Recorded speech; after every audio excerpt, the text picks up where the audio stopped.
സോഷ്യോളജിയും ആന്ത്രപ്പോളജിയും തമ്മിലുള്ള റിലേഷൻഷിപ്പാണ് ഇനി പറയാൻ വേണ്ടി പോകുന്നത്. അതായത് സോഷ്യൽ ആന്ത്രപ്പോളജി എന്ന് പറയുന്ന ടോപ്പിക് ഇതിനകത്തുണ്ട്. അതർ സോഷ്യൽ സയൻസ് ആയിട്ടുള്ള റിലേഷൻഷിപ്പിനെ പറ്റിയിട്ടുള്ള ഹെഡിങ്ങിൻ്റെ അടിയിൽ ഈ സോഷ്യോളജീനെയും ആന്ത്രപ്പോളജീനെയും ടിൻ ഡിസിപ്ലിൻസ് ആയിട്ടാണ് കാണുന്നത്. അത് ടിൻ സിസ്റ്റേഴ്സിനെ പോലെയാണ് കാണുന്നത്. അത് പറഞ്ഞിട്ടുള്ളത് ആന്ത്രപ്പോളജിസ്റ്റ് ആയിട്ടുള്ള ക്രോബർ എന്ന് പറയുന്ന ഒരു ആളാണ്. സോഷ്യോളജിയും ആന്ത്രപ്പോളജിയും ടിൻ സിസ്റ്റേഴ്സ് ആണ്. കാരണം അവർ രണ്ടാളും തമ്മിൽ എന്തുണ്ട്, ക്ലോസ് റിലേഷൻഷിപ്പ് ഉണ്ട്. അതേപോലെ തന്നെ ഇവർ രണ്ടാളും റിസർച്ചിലും കാര്യങ്ങളിലൊക്കെ മെത്തേഡ്സ് അവർ ഷെയർ ചെയ്യുന്നുണ്ട്. സിമിലർ റിസർച്ച് മെത്തേഡ്സ് ആണ് അവർ ഷെയർ ചെയ്യുന്നത്. അതേപോലെ തന്നെ ഇവർ ഹ്യൂമൻ ബിഹേവിയറും അതേപോലെ തന്നെ സൊസൈറ്റിയെ പറ്റിയിട്ടാണ് പഠിക്കുന്നത്. ആന്ത്രപ്പോളജീൻ്റെ ഓവർവ്യൂ നോക്കുകയാണെങ്കിൽ anthropology is A study of human kind focusing on biological and cultural aspects. Anthropology എന്ന് പറയുന്നത് ഹ്യൂമൻ കൈൻഡിനെ പറ്റിയുള്ള സ്റ്റഡിയാണ്. എന്തിലാണ് ഫോക്കസ് ചെയ്യുന്നത് വെച്ചാൽ ബയോളജിക്കലും അതേപോലെ തന്നെ കൾച്ചറൽ ആസ്പെക്ട്സിലാണ് ഇവർ ഫോക്കസ് ചെയ്യുന്നത്.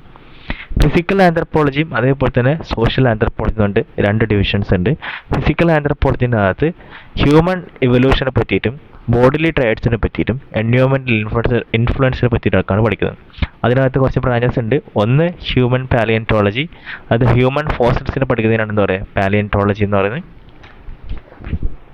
ഇനി സൊമാറ്റോളജി എന്ന് പറയുന്നത് ഹ്യൂമൻ ബോഡി ക്യാരക്ടറിസ്റ്റിക്സിനെ പറ്റി പഠിക്കുന്ന ഒരു ഫിസിക്കൽ ആന്ത്രപ്പോളജിയാണ്. കൾച്ചറൽ ആന്ത്രപ്പോളജി നോക്കുകയാണെങ്കിൽ കൾച്ചർ, സോഷ്യൽ ഇൻസ്റ്റിറ്റ്യൂഷൻസ് അതേപോലെ തന്നെ ട്രഡീഷൻസിനൊക്കെ ആയിട്ട് പറ്റി പഠിക്കും. അതേപോലെ ഇതിനകത്ത് സബ് ഡിവിഷൻസ് ഉണ്ട്. ഒന്ന് വെച്ചിട്ടുണ്ട് എത്തനോളജിയാണ്. എത്തനോളജി എന്ന് പറഞ്ഞാൽ കൾച്ചറിനെ പറ്റി പഠിക്കുന്ന സ്റ്റഡീനെയാണ് എന്താ പറയുക എത്തനോളജി എന്ന് പറയുന്നത്. അതേപോലെ തന്നെ ഹിസ്റ്ററീസിനെ, ഗ്രൂപ്പ്സിൻ്റെ ഹിസ്റ്ററീസിനെ പറ്റി പഠിക്കുന്നത്. ആർക്കിയോളജി എന്ന് പറഞ്ഞാൽ നമുക്കറിയാം ഹിസ്റ്റോറിക്കൽ റിമൈൻഡ്സിനെ പറ്റിയിട്ട് എക്സ്കവേഷനിലെ കൂടെ പഠിക്കുന്നതാണ് എന്ത് ആർക്കിയോളജി എന്ന് പറയുന്നത്. ലിംഗ്വിസ്റ്റിക്സ് എന്ന് പറഞ്ഞിട്ടുണ്ടെങ്കിൽ സ്റ്റഡി ഓഫ് ലാംഗ്വേജിനാണ് എന്താ പറയുക ലിംഗ്വിസ്റ്റിക്സ് എന്ന് പറയുന്നത്. അതായത് പ്രൈമറ്റീവ് സൊസൈറ്റീൻ്റെ പണ്ടുള്ള സൊസൈറ്റീൻ്റെ ഒരു ലിംഗ്വിസ്റ്റിക്സ് അവരെ പറ്റി അവരുടെ ലാംഗ്വേജിനെ പറ്റി പഠിക്കുന്നതാണ് എന്താ പറയുക ലിംഗ്വിസ്റ്റിക്സ് എന്ന് പറയും. ഓക്കെ, അടുത്ത് സോഷ്യോളജിയും അതേപോലെ തന്നെ ആന്ത്രപ്പോളജിയും തമ്മിലുള്ള റിലേഷൻഷിപ്പ് നോക്കുകയാണെങ്കിൽ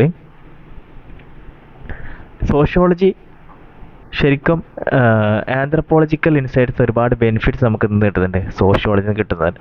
അതായത് ഈ സൊസൈറ്റീൻ്റെ ഒറിജിൻ, അതായത് ഫാമിലി, മാരേജ്, റിലീജിയൻ എന്ന് പറഞ്ഞ കാര്യങ്ങളൊക്കെ നമ്മൾ പഠിക്കുന്നതിലാണ് ശരിക്കും നമ്മൾ ആന്ത്രപ്പോളജിനെ ബേസ് ചെയ്തിട്ടാണ് നമ്മളിത് പഠിക്കുന്നത്. അതേപോലെ തന്നെ anthropology studies disprove myths like racial superiority and provide key concept such as cultural lag and cultural pattern. അതായത് ഈ ഒരു ആന്ത്രപ്പോളജിനകത്ത് അവർ റേഷ്യൽ സുപ്പീരിയോറിറ്റിനെ പറ്റിയിട്ടൊക്കെ പറയുന്നുണ്ട്. അതേപോലെ തന്നെ അതൊരു മിത്തായിട്ട് കണക്കാക്കിയിട്ടാണ് അവർ പറയുന്നത്. പിന്നീട് അതേപോലെ തന്നെ കൾച്ചറൽ ലാഗിനെ പറ്റിയിട്ടും കൾച്ചറൽ പാറ്റേണിനെ പറ്റിയിട്ടൊക്കെ അവർ പറയുന്നുണ്ട്. അവർ കുറേ കോൺസെപ്റ്റ്സ് നമുക്ക് അതിനകത്ത് കാണാൻ വേണ്ടി പറ്റുന്നുണ്ട്. ഈ രണ്ട് ഡിസിപ്ലിൻസും രണ്ട് സബ്ജക്ട്സും ഓവർലാപ്പ് ചെയ്യുന്നുണ്ട്. അതേപോലെ തന്നെ ഇത് ഒന്നിച്ചും പല യൂണിവേഴ്സിറ്റികളിലും നമുക്ക് പഠിപ്പിക്കുന്നതായിട്ട് കാണാൻ വേണ്ടി പറ്റും.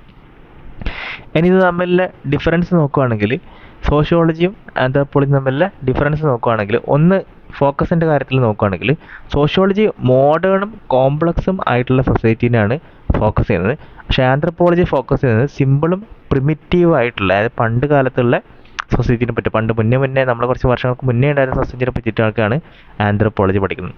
ഇനി ഇതിൻ്റെ സ്കോപ്പ് നോക്കുകയാണെങ്കിൽ ഈ സോഷ്യോളജിസ്റ്റ് എന്ത് ചെയ്യുന്നത് വെച്ചാൽ ഈ പാർട്സ് ഓഫ് സൊസൈറ്റി, അതായത് ഫാമിലി, സോഷ്യൽ മൊബിലിറ്റിനെ പറ്റി പഠിക്കുന്ന സമയത്ത് ആന്ത്രപ്പോളജി സൊസൈറ്റിനെ ഒരു മൊത്തം ആയിട്ടാണ് എന്തില്ല ആസ് എ ഹോൾ ആയിട്ടാണ് കണക്കാക്കുന്നത്.